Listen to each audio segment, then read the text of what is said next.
In our Western world, most of us do not have much information about India. By our Western media, India is mostly portrayed as a land of caste system, poverty, and slums. And definitely not a land of inventions or innovations. And why is that? Is it because Indians do not innovate or invent? Or are there some other reasons behind it? As I have said in the past, the idea to patent an invention, to claim it, or to sell it is something that is said to have originated in the West. On the other hand, for thousands of years, much before the modern industrialization, Indians had been continuously sharing their knowledge and inventions with the world for free. And today, I am going to share some facts that the citizens of the world deserve to know. The number of inventions that happen in the land of India are just so many that it is impossible to cover them in one episode, and that is why I have decided to have a dedicated series on this very topic, as I will continue to uncover the truth that has been ignored and in some cases even buried and forgotten. Some people say that it is a waste of time talking about the glories of the past, but these people should realize that knowing about one's glorious past can boost one's confidence, and on the other hand, it can also help people to take inspiration from their own past instead of searching for an inspiration elsewhere. A country's great history motivates its citizens, fills them with self-confidence, and also helps them to learn from their past mistakes. So yes, it is important to talk about the past as much as it is to talk about the present and the future.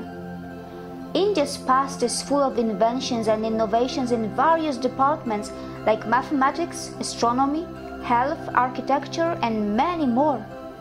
India was known for its highest quality steel that it produced. The type of steel that was being produced in India was something that later on Europeans started to refer as crucible steel. It is said that wood steel was exported from the Chera dynasty, and it was known as Syriac iron in Rome, and later it was also referred as Damascus steel. In the world of mathematics, India has given the world so many legends who single-handedly shaped the world that we live in. If some of you still do not know where zero comes from, it's time that you ask some serious questions to your teachers in your countries. Aryabhata and Brahmagupta are some of the names that we should be aware of, and they were born in the country that we know as India. Also, it is said that around 665 CE, Brahmagupta presented what is possibly the first instance of finite difference interpolation. Further, the practice of using a decimal mark is known to have derived from the decimal system used in Indian mathematics. We all have heard about Fibonacci numbers, but hardly anybody knows about Pingala, Virhanka, Gopala or Hemachandra.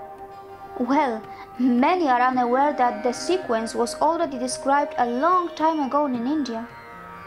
The same goes for Pascal's triangle, which is said to have already been referred in Chanda Shastra, and once again, Pingala was the author.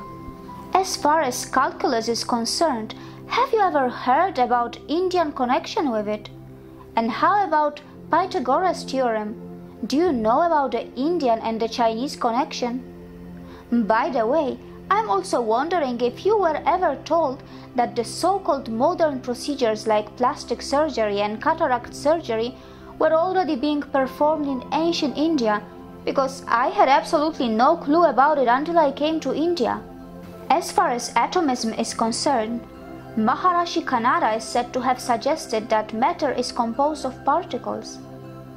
In our Western world, countries continue to write the history that suits them.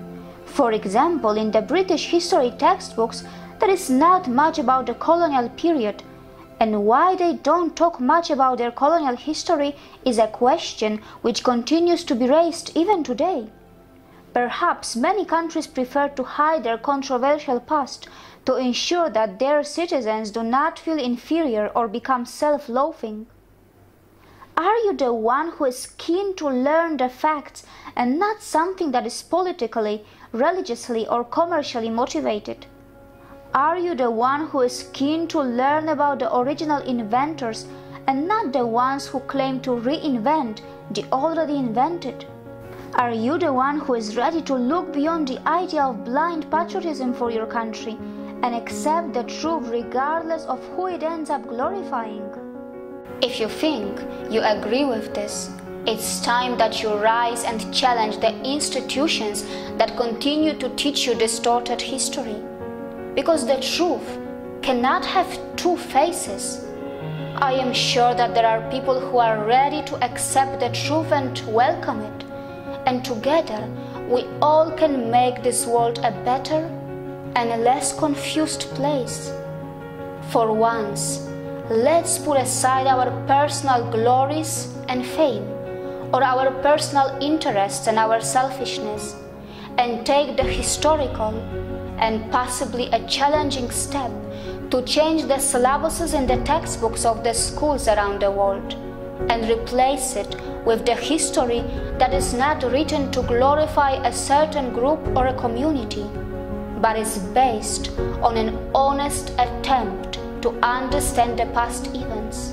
Let us do it for our own sake and for the sake of peace and harmony, so that we can strengthen the bond between countries and also between the world citizens. See you again.